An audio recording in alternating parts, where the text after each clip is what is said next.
when I was growing up, part of the curriculum at high schools was firearm safety and marksmanship. Yes. Totally.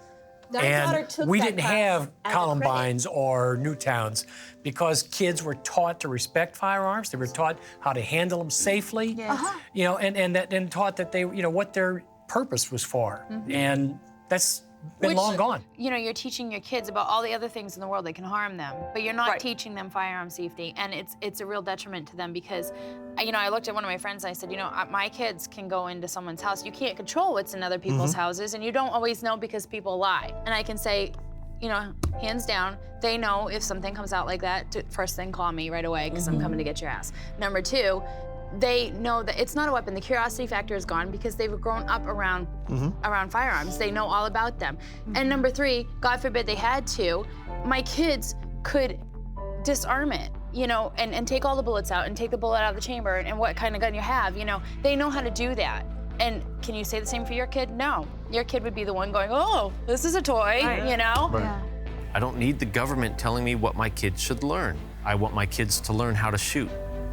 And I want my kids to be gun owners. And I want my kids to be able to defend themselves. That is how I want to raise my children.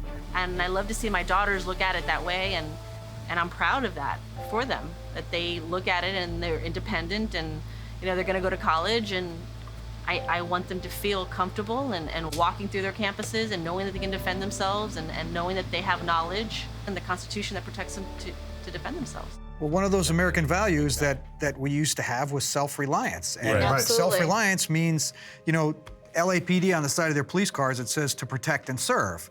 That's to protect the society, not to protect individuals. You know, you need to teach your kids the self-reliance. You need to teach them how to protect themselves. It doesn't have to necessarily be with guns, but it could be anything.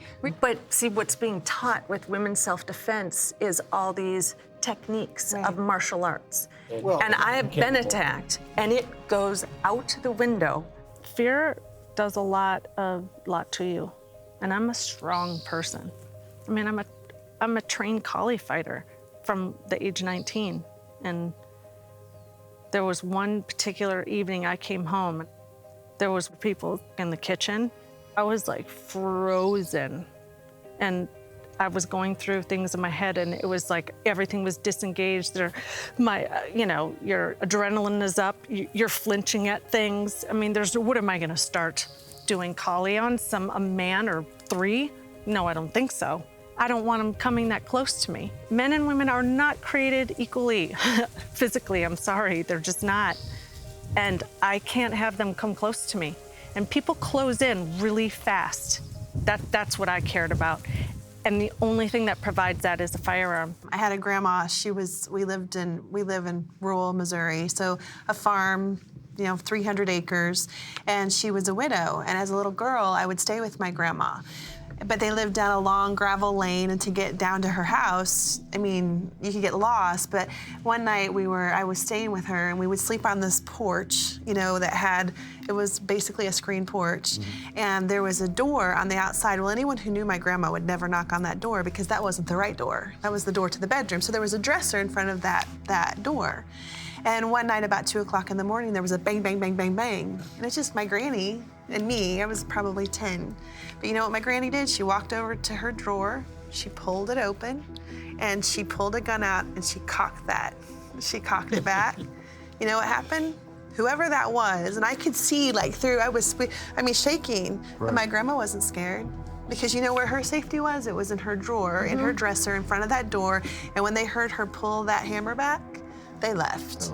And that's the beauty of that is true. I mean, she's a woman who could take care of herself living in the middle of rural Missouri. She had to. Exactly. And she took responsibility. But had she waited to call the police, do you know how long it would have taken the police to get there? 30 minutes. But the police are there not to protect individuals. Again, they're there to take the report and do the investigation or whatever, and they try and protect People don't know society. that, though. I know. And I was one of them.